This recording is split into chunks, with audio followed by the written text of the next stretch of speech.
First of all, I just want to pay tribute to John and all of you for what was a fantastic campaign and a fantastic performance. And I know you must be a bit disappointed that with all your tremendous efforts over the last while that we didn't get John over the line. But to be honest, yous are spoiled out here, right? When thinking you can get into the door the first time you ever ran.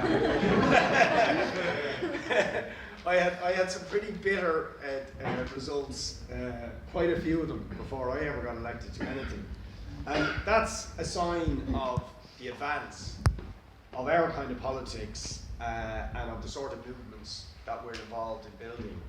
That we've gone from being completely on the fringes and frankly no-hopers in elections that are not in that far in the past to becoming a significant force on the Irish political landscape and getting extraordinarily close to taking the seat out here and winning three seats for People for Profit, further seat for the Anti-Austerity Alliance, and other victories for independent left candidates of a similar vein, particularly people like Catherine Connolly in Galway and so on.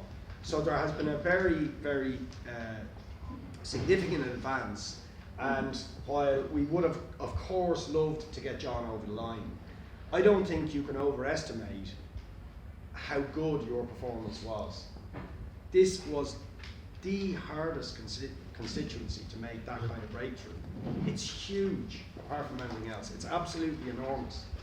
And to cover the ground is a mammoth task, an absolutely mammoth task. And in a way, you know, that's the point we need to conclude this discussion on, is we need to build a physical organisation that can cover that ground. Because I have no doubt that if we had the physical organisation on the ground, it would have only taken a few hundred, probably extra first preference votes to get us over the line. Right? That's more than achievable. More than achievable. If we have the organisation, but I think the real roots of John's campaign were in a few of the areas, but not the entire Dublin Bay North. So that is the task. If we do that, and that is eminently achievable, it's just about physically covering the ground, making new contacts in some of the areas where we don't know people as well. Those people are out there to be had and got in behind the sort of movement we're building. And it won't be long. It's not going to be long before we will have to make the next effort to take that seat. I don't know exactly how long. My guess is a year or two before there's another election.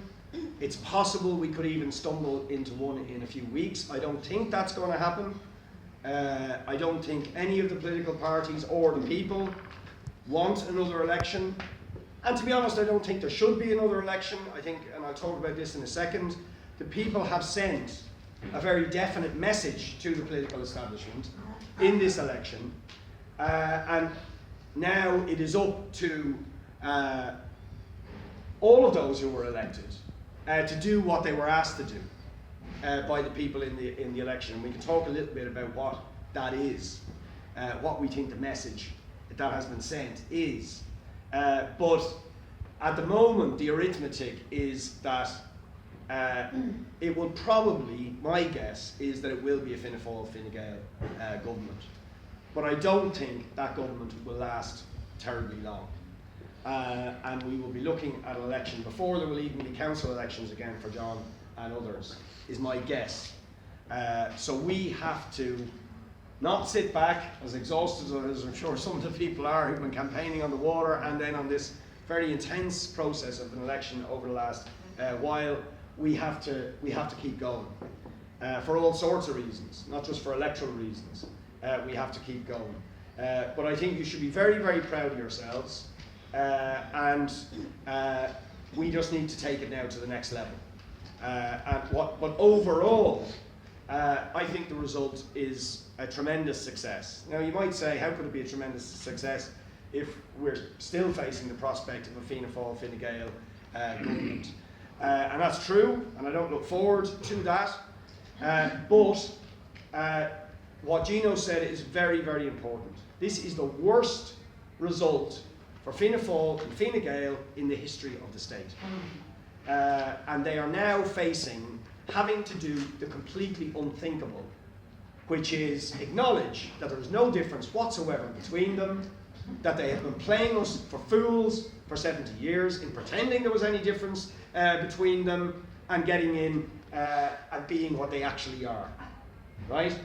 And this is a very important moment because what Irish politics has been characterised for a long, long time has been a political establishment that believes in deceiving people, lying to them, playing them for fools, manipulating them, and treating them with utter contempt. And that sort of mindset, that rotten political mindset, has been sort of admitted somewhat casually or inadvertently by a few of these significant players over the last period. Most recently, Alan Kelly, the minister, in an interview, appropriately enough, with independent newspapers. Who else could it be? That he would make this admission where he says, when he's asked what is his motivation, he admits his motivation is the ruthless pursuit of political power, and says power for him is a drug. Right? This is the sort of rotten mindset that is driving even a Labour minister. Absolutely extraordinary thinking. Power is just a drug. They're literally sociopaths. Literally. And it's something, I mean, I kind of knew before I got elected to the Dáil 5 years ago, I knew it was a system that, broadly speaking, protected the rich, the big developers, the banks, the corporations. I knew that. But I was always a little bit curious about what is their personal motivation. You know, how does that work in the heads and in the sort of attitude of the actual human beings when you get in and actually meet, you get to meet these people. And I have come to the conclusion, after 5 years, that the dominant culture of Irish politics is one full of sociopaths and psychopaths. By which I mean people who have no human empathy. Or they leave their human empathy outside the front door of Leinster House.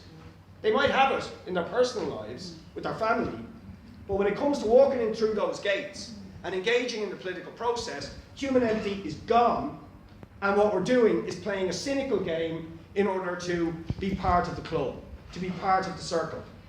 Tell people whatever they want to hear, knowing quite well you have no intention of living up to your promises.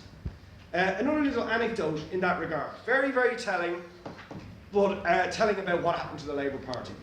A guy I know quite well, who was on the national executive of the Labour Party, but left when Labour joined Fine Gael in 2011, when they joined a coalition with them in disgust, because he knew where it was going. But he described to me, and I've no reason to believe that he's telling anything other than the truth, a national executive meeting of the Labour Party prior to that election, where Joe Burton got up and said that the worst thing that could happen, this is the 2011 election, remember this is after the catastrophic economic crisis of 2008, the brutal onslaught of austerity between 2008 and 2011, the disaster that was inflicted on people, and Joan Burton says the worst thing that could happen to the Labour Party in the 2011 election is that a few of what she described as the trots got elected. Right? That's what she said. Not that Fianna Fáil might be returned, not that Fine Gael might get into government and do exactly the same thing as Fianna Fáil, which is what happened, and that even worse, the Labour Party might go along with that, breaking all their election promises. The worst thing that could happen is that a few of these trots get elected in the Dáil. Now, why would she say that in 2011? Why would she say that? Because, of course, Joe Burton knew, as did all of the Labour leadership then, before they went into government, but in the discussions that were happening in the build-up to that they were going to sell out all their election promises. They knew then they were going to do it. And the worst thing for them is if there was people in the Dáil for the first time in the history of the Dáil that would, on their left, who would call them on it. Because of course, if there weren't forces of that sort, then the only alternative would be back to Fianna Fáil again. The seesaw of Irish politics that had gone on for 70 years, it wouldn't be a problem. They could survive that. And they could have played the Punch and Judy, Asher, you started it. You caused the crisis in the first place. And it would go back and forward. But it was a nightmare scenario for them that there would be people to the left of them who would call them on it, expose them, and be able to direct the inevitable anger and sense of betrayal that was going to result from that in an even more radical left direction. That was never something they had to face in the past. And they knew in 2011 they were going to face it if any of the likes of us got elected, even small in number. But it indicates they knew they were going to set out, and they did. And Pat Rabbitte admitted in the Week of Politics. That was not some sort of inadvertent slip when he said, these are the sort of things you say to people before elections. That's the mindset. That is the mindset. They've been playing us for fools. And we paid a very bitter price for that over the last 5 years, but now Labour have paid a bitter price because they've been exposed.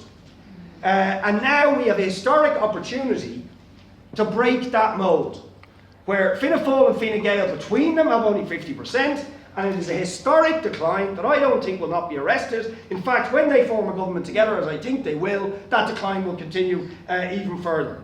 And the space for a genuine left, a different type of politics, which is based on principle, is based on struggle, is based on representing the real interests of ordinary people, but most importantly being based on people power, on the idea that politics is not about hoisting a few people into the Dáil for their personal gratification, but is actually about fighting on the issues and about empowering people outside the Dáil to bring about the change.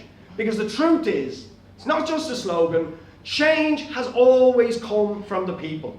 Always. It's never come from anywhere else. It's always been people power. James Connolly, who's this year's centenary of his death, he said, all hail to the mob, the incarnation of progress. And he was absolutely right. And he goes on in that same speech to say it was the mob that got rid of slavery, it was the mob that achieved the right to vote in the first place, it was the mob that established the right to trade unionism, it was the mob who gave women the right to vote, it was the mob who won everything. And that's counterintuitive to the sort of politics, notion of politics that we've had, which is it's our betters who do it for us. It's these really intelligent people up the top who bring change. But we have shattered that in the last 5 years, particularly with the movement against water. But of course, as we all know, that movement was about much more than water. It was about everything. It was about political betrayal. It was about the cruel, unbelievable injustice of the bank bailout. It was about the housing crisis. It was about the health service. It was about people's wages being slaughtered in order to enrich the financial vultures who wrecked the Irish economy and wrecked the European economy. It was all of that, and finally we had an opportunity to hit back, and boy did we hit back, because the people got out on the streets. And there is a correlation between the damage that was done to them politically in this election and the strength of that movement. You can see the pattern.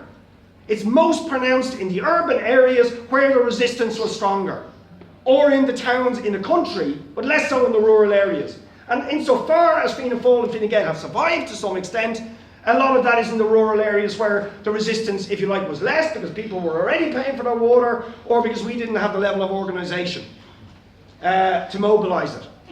Right? So the historical trend is with us, and it is because the Irish working class have shuffled off the sense of demoralisation Gino was talking about and have begun to feel their own power.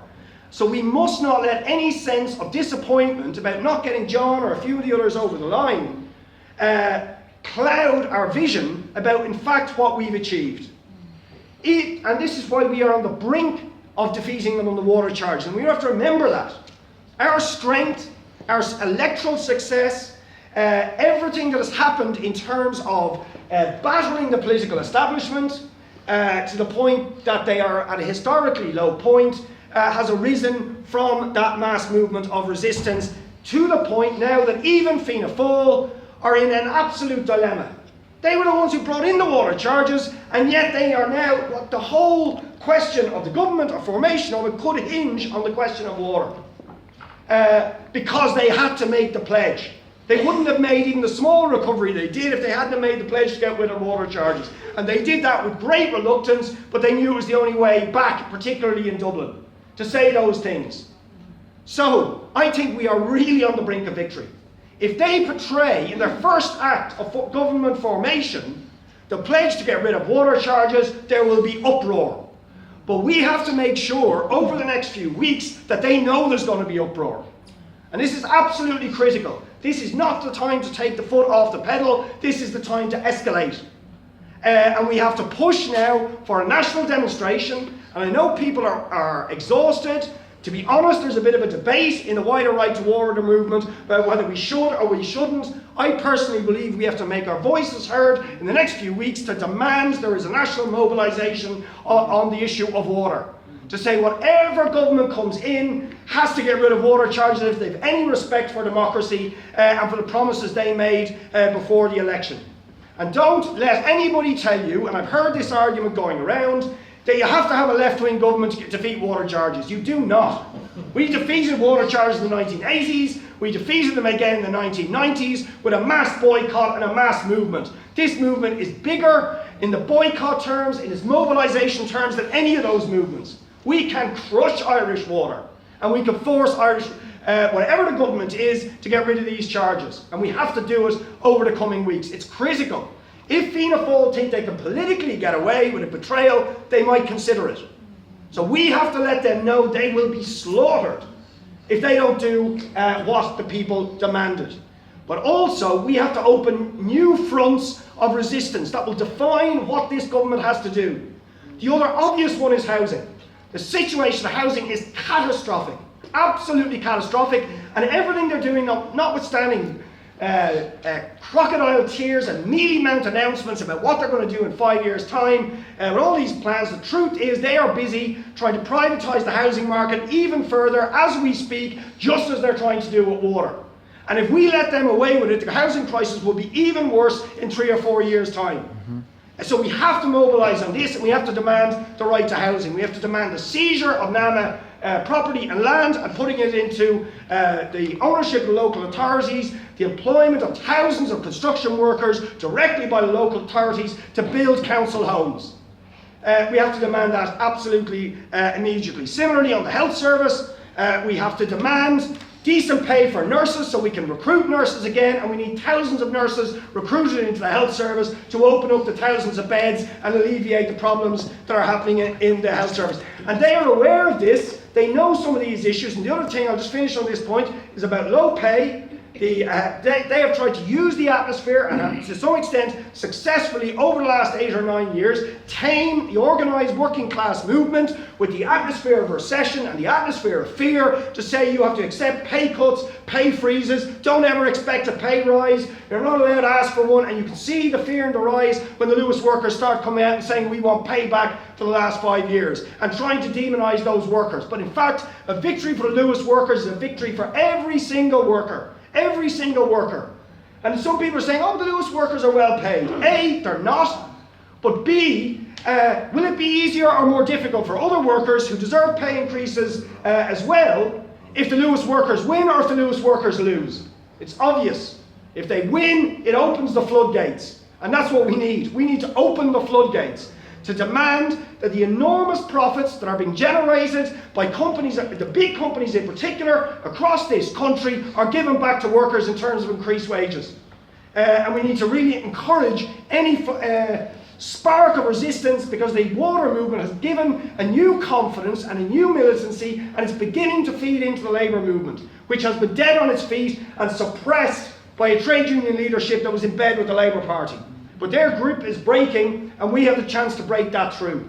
So there's a lot at stake, I think, literally in the next few months, and we really have to put our shoulder to the wheel. And if we do that, and we clinch those victories, not only will we get John elected, but we will do even more decimation of the political establishment, and really create the conditions for a thoroughgoing political revolution in this country that can redistribute the wealth and power to make this a decent and progressive society. And in this anniversary year of 2016, what better year to push that offensive forward? And the very last point I want to make is, to do that, to do all of this, it's about you. Our ability to conduct any of these things is not about me or Gina will do it, being your voice in the Dáil, making the speeches or whatever, but those words only have weight if we have people on the ground who can translate that into protest, into solidarity action, into organisation on the ground when the elections come around. So, fair play to you for all your work to date. But let's get stuck in, get involved with people before profit, recognise that we are facing, we're on the brink of victory and radical transformation of Irish society, and please get involved with us in continuing that project over the coming months.